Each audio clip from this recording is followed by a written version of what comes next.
Welcome to this explainer. We're going to just jump right in today because we are breaking down mathematical logic into a super accessible, highly practical toolkit for understanding the absolute truth of statements. If you've ever wanted to dissect an argument and prove, literally mathematically prove, whether it holds water, you are in the exact right place.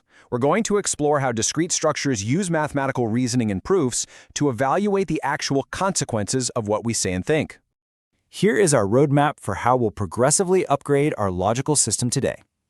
First, we'll meet propositional logic, then move into truth tables and tautologies, cover logical equivalence and De Morgan's laws, test some valid arguments, and finally, upgrade to first-order logic. All right, part 1. Meet propositional logic. We're starting our detective work right here at the atomic level to figure out what actually makes a mathematical statement tick. So what is a proposition exactly? Well, the absolutely crucial point here is that in propositional logic, we only deal with facts that have a definitive truth value. It cannot be maybe, it doesn't matter if it's sometimes. A proposition is a statement that is definitively 100% either true or false, and that status is known as its truth value. This binary, black and white nature is the foundation of everything we're going to build today. Think about this in terms of everyday language. It's incredibly simple. Take the statement, Abuja is the capital of Nigeria. That is a true proposition.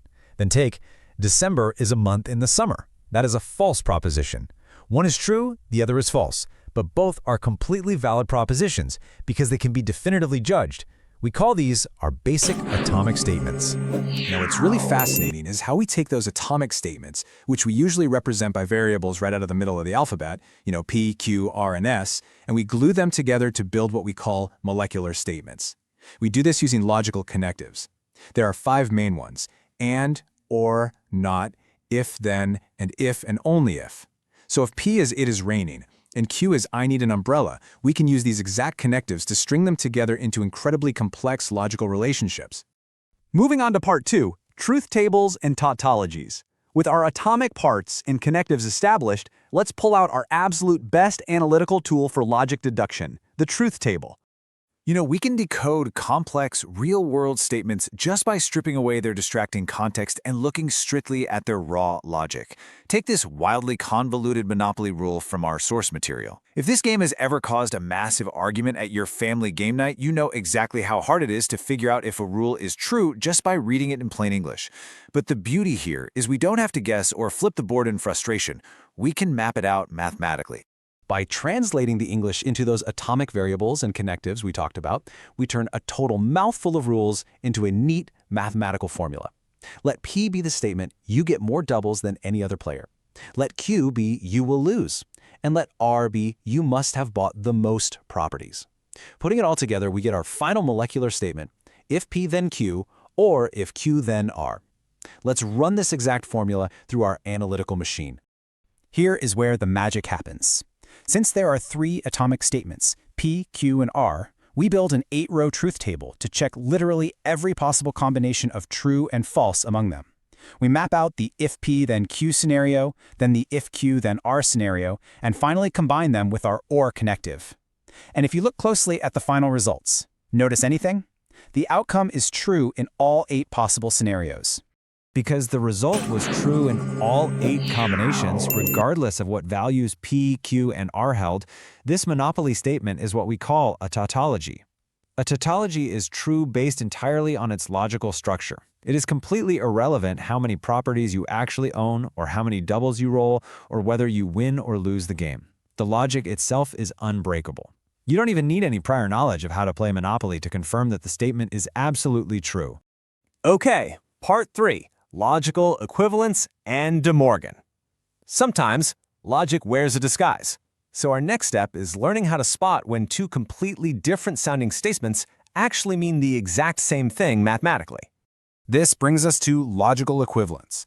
The formal definition says 2 molecular statements are logically equivalent if, for any assignment of truth values to their atomic parts, they result in the exact same truth value. But basically, if you build a truth table for 2 separate statements and their final outcomes are absolutely identical row by row, they are logically equivalent. Let's look at a quick example. Not P or Q might sound totally different than if P then Q, but if you map out a truth table for these two statements, it reveals that their atomic parts are either both true or both false in every single scenario. They are perfectly mathematically equivalent, just perfect twins. You can swap one for the other in any logical deduction without changing the truth of your argument at all. Before we look at the math for this next concept, I want you to take a second and actually ask yourself, do these two everyday sentences represent the exact same logical deduction? I will not eat or drink versus I will not eat and I will not drink. We use sentences like this every single day, right? But do they hold up as perfectly equivalent under mathematical scrutiny? Well, the answer is yes, and we prove it using De Morgan's laws. This brilliantly illustrates how we can distribute a negation, the not condition, over an and or an or. Notice how in the second law, when you negate P or Q, you get not P and not Q. That proves mathematically that I will not eat or drink is indeed logically equivalent to I will not eat and I will not drink. The negation distributes, and the or flips perfectly to an and. It's honestly just a beautiful piece of logical symmetry. Part 4. Testing valid arguments. Now that we can effectively translate and simplify these complex statements, let's use our truth tables to test if a given argument is actually valid. The crucial point in deduction is that an argument is only considered valid if the conclusion must be true whenever the premises are true. Let's put this specific argument to the test. Our premises are, first, if P then Q, and second, P. Our conclusion is, therefore, Q. Let's see if this holds up. If we set up a simple truth table, we have our scenarios for P, Q, and our premise if P then Q. Remember, an argument is valid if the conclusion is true when the premises are true. If we look specifically at the scenario where both of our premises, P and P implies Q, are true, we see our conclusion Q is also true. There is literally no scenario where the premises are true and the conclusion is false.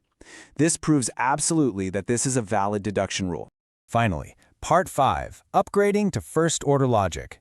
Let's move to our ultimate logical evolution and see how this builds into something even more powerful. Propositional logic is awesome for established facts like, it is raining, but what if we want to talk generally about massive groups of objects, like numbers, cars, or chairs? This perfectly contrasts the limitations of what we've learned so far with where we're going. In propositional logic, if you want to say, when you paint a wall with blue paint, it becomes blue, you literally need a separate logical statement for every single wall in existence. You can't make a general statement for all walls. First-order logic fixes this by upgrading our toolkit. It uses predicates, quantifiers, and variables, permitting us to define relationships and quantify an entire set of objects all at once. Let's see first-order logic in action. Take a classic deduction. We use a quantifier meaning for all x. We are saying, for all x, if x is a man, then x is a mammal. Then we state Adam is a man. Therefore, Adam is a mammal. We can take a classic argument like this and map it mathematically. This allows us to reason over entire populations. For example, we could logically map the statement, the vaccine neutralizes all targeted bacteria, addressing all bacteria without having to explicitly name every single bacterium on Earth. Which brings us to our final thought for this explainer. We've gone from atomic truths to molecular statements, proved them with truth tables, and learned to quantify entire populations. As you go about your day, think about how the things you say, the rules you follow, and the arguments you hear could be plugged into a truth table. Can they be mapped into perfect, irrefutable logic? Ask yourself, are your arguments truly valid? Thanks so much for exploring the architecture of mathematical reasoning with me today.